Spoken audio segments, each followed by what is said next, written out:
Today we're going to be covering the creation of new events on the forthcoming umc.org/calendar page. Right now the site is in development, so to view this page while it's in development, you'll visit www.prod.umc.org/calendar.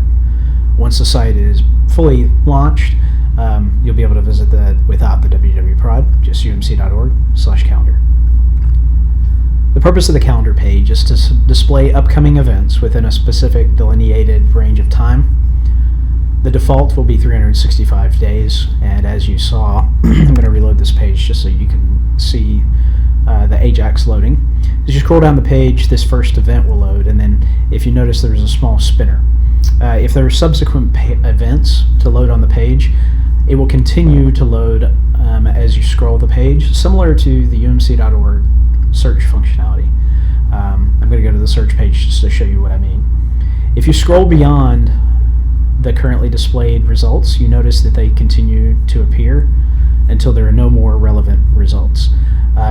This does a couple of things. It prevents the need for pagination, where you have 10 results and then you have to go to page 2, 3, and so on. Additionally, it also saves on bandwidth because these results are not loaded until they're requested by a scroll event. So I'm going to navigate back to this calendar page.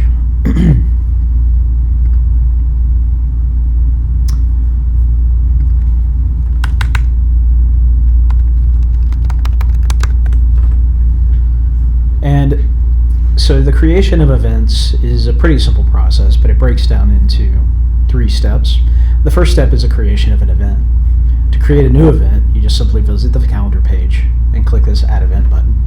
Here, a form will appear with several required fields and 3 that are not required, but they add additional info that can help with sorting and display of the event. If we click the Submit, you'll see all of the required fields. Is required lists or displays directly below all of these required fields. One note, the styling or the visual representation of this form is still in development.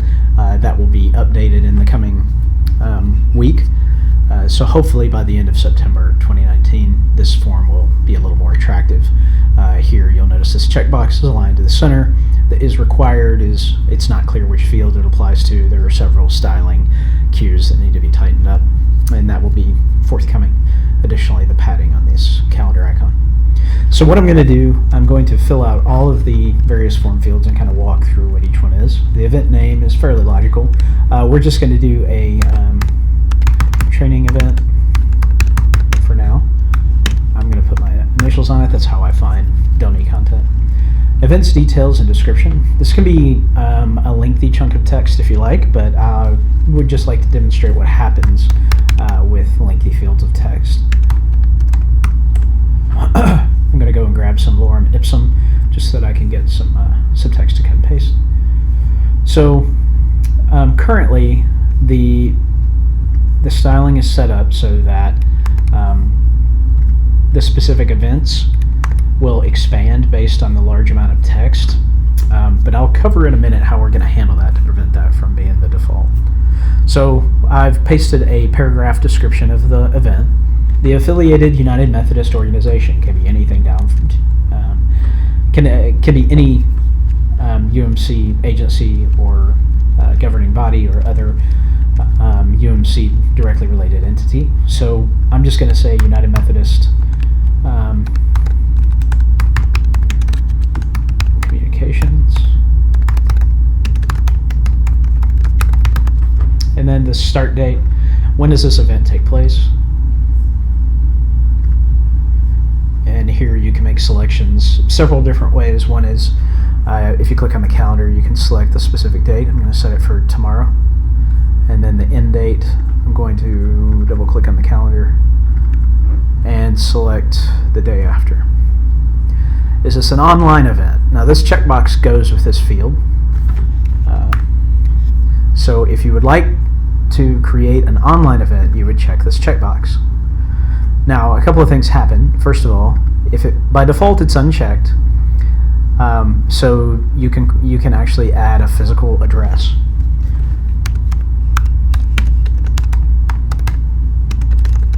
You'll notice too that the event addresses are all required fields, unless this online event is checked. And then the physical address fields disappear and they're replaced with an event URL.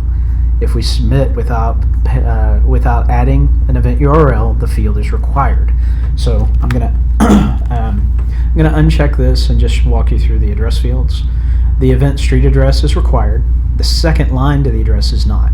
Event city, state or province, and the postal code. These are all required fields. You'll see by the field is required indicator beneath them all. So for this one, I'm going to register an online event just so that I can just show you. Well, I'll tell you what, we'll do two. One, the physical address.